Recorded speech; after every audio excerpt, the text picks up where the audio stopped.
Hello नमस्कार सत श्री अकाल अस्सलाम वालेकुम। कैसे हैं जनाब? साथियों, मजा बहुत आ रहा है जियो पॉलिटिक्स में। डोनाल्ड ट्रंप की ये हालत देख के मजा बहुत आ रहा है। और साथियों, मैंने पहले भी बोला था, महंगा खा लेंगे, महंगा पहन लेंगे, गाड़ी कम चला लेंगे, कम खा लेंगे, थोड़ी इकोनॉमी में परेशानी झेल लेंगे, लेकिन एक दिल से निकली हुई आवाज यह है कि अमेरिका के आगे इस बार भारत को साथियों झुकना नहीं चाहिए। ट्रंप के दिमाग ठिकाने कर देने चाहिए। इतना चिढ़ गया है कि अभी एक और बयान आया है कि फिर से मैं एक एनवॉय को रशिया भेज रहा हूं पुतिन को यह बोलने के लिए कि बाबा मान जाओ, इस जंग को खत्म कर दो। Well, there'll be sanctions, but they seem to be pretty good at avoiding sanctions. You know, they're wily characters and they're pretty good at avoiding sanctions. So we'll see what happens. But Steve is focused right now on the border in terms of, we're talking about with Gaza, getting people fed.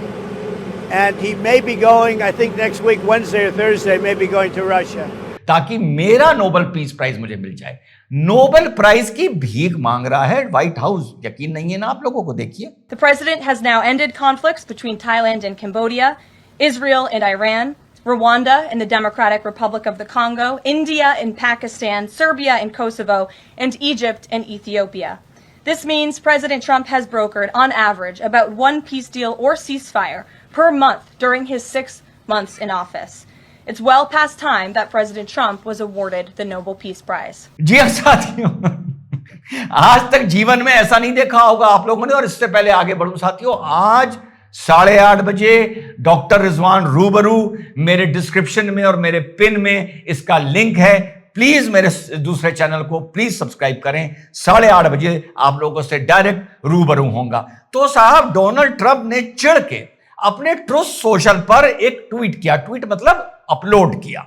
They don't care how many people in Ukraine are being killed by the Russian war machine. ये भारत को संबोधित करते हुए बेशरम लिख रहा है कि भारत को इस बात की फिक्र नहीं है कि यूक्रेन में कितने लोग मारे जा रहे हैं, किसकी वजह से? जो भारत रशिया से ऑयल खरीद रहा है और रशिया की वॉर मशीन इससे मजबूत हो रही है, लुब्रिकेट हो रही है। साथ साथ ये भी लिखता है कि ये सिर्फ ऑयल खरीद नहीं रहे हैं, ये ऑयल खरीद के दुनिया में बेच भी रहे हैं, जिससे भारी मुनाफा कमा रहे हैं। कुछ दिन पहले लिख रहा था रशिया की और इंडिया की डेड इकोनॉमी है। अब इसके साथ स्टीफन मिलर, जो इनके डिप्टी चीफ ऑफ स्टाफ हैं, उनका क्या बयान आया है? उनका बयान यह आया है कि भारत से it is not acceptable for India to continue financing this war by purchasing Russian oil. इनका बयान आया है कि भारत से यह उम्मीद नहीं करी जा सकती या नहीं करी जाती थी कि वो रशियन ऑयल खरीदेगा, जिससे यूक्रेन वॉर को मदद मिलेगी, फाइनेंस मिलेगा। यूक्रेन वॉर, भारत रशिया से ऑयल खरीद रहा है तो इस वॉर को बढ़ावा दे रहा है। तुम 3 साल से यूक्रेन को हथियार पे हथियार दिए जा रहे हो, वो तुम शांति के लिए दिए जा रहे हो।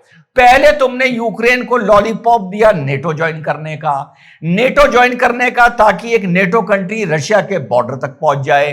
पुतिन ने मना करा तो तुम माने नहीं। फिर तुम्हें यह लगा कि पुतिन 3 महीने में निपट जाएगा। फिर तुमने यूक्रेन में हथियार पंप करने शुरू करे, वो भी तुम्हारा मामला बिगड़ गया। तुम्हें लग रहा था 2.5-3 महीने में इनकी वॉर मशीनरी खत्म हो जाएगी। उसके बाद तुमने सैंक्शन लगाए, वो मामला भी नहीं चला। उसके बाद तुमने कहा आने से पहले कि Putin is my dear friend, मैं 24 घंटे में इस लड़ाई को खत्म कर दूंगा। और तुमने ज़ेलेंस्की को व्हाइट हाउस पे बुला के तुमने बेइज्जत किया, सिर्फ पुतिन को खुश करने के लिए। लेकिन तब मैंने एक वीडियो बनाया था कि तुम्हें पता ही नहीं है ये क्रीमिया, यूएसएसआर, यूक्रेन के साथ रशिया की दुश्मनी कितनी पुरानी है। तुम्हें यह पता नहीं है कि चाइना ताइवान की जो दुश्मनी की लड़ाई है ये सदियों पुरानी है। तुम्हें पता ही नहीं है इंडिया पाकिस्तान की लड़ाई सदियों पुरानी है। तुम्हें पता ही नहीं है कि फलस्तीन और इजराइल की लड़ाई सदियों पुरानी है। तुम हर चीज को बिजनेस की लड़ाई सोचते हो और यह सोचते हो कि कहीं भी बैठकर बेशर्मों की तरह मैं सेटलमेंट करवा दूंगा। भारत से चिढ़ने की भी बहुत सी वजह हैं। तेल तो बाद में आया है। इंडिया पाकिस्तान की लड़ाई को लेकर, सीज फायर को लेकर 25 बार भौंकता रहा ये, और 25 बार भारत ने इसका खंडन किया कि ये बकवास है, कोई भी थर्ड पार्टी इसमें इंटरवेंशन नहीं कर रही थी। तुमने 29 बार बोला तो भारत ने मेरे साथियों 31 बार बोला। ऑयल को लेकर तुम्हारी बात इंडिया ने मानी नहीं, ब्रिक्स को लेकर इंडिया ने तुम्हारी बात मानी नहीं, इसलिए तुम चिढ़े हुए हो। यूक्रेन में मरते हुए लोगों की तुम्हें फिक्र नहीं है, तुमने, अमेरिका ने पूरी दुनिया में मरते हुए लोगों की फिक्र नहीं की है। इसके बाद हमारी मिनिस्ट्री, गवर्नमेंट ऑफ इंडिया की एक्सटर्नल अफेयर्स मिनिस्ट्री का एक स्टेटमेंट आया है साथियों, जिसको बोलते हैं बिल्कुल मुंह पे थप्पड़ मारने वाला। ये लड़ाई इस अंजाम तक पहुंचेगी, मुझे ये नहीं लग रहा था।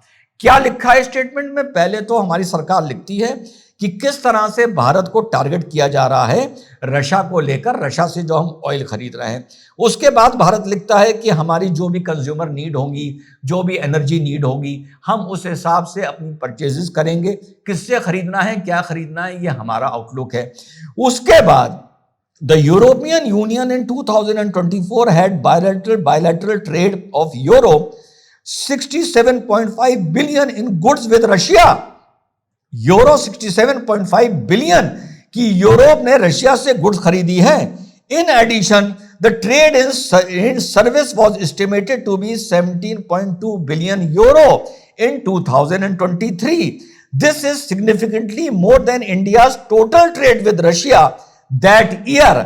यानी भारत ने अब आंकड़े बता रहा है वेस्ट को और अमेरिका को कि तुम क्या क्या खरीद रहे हो रशिया से, और अंकुश मेरे ऊपर लगा रहे हो।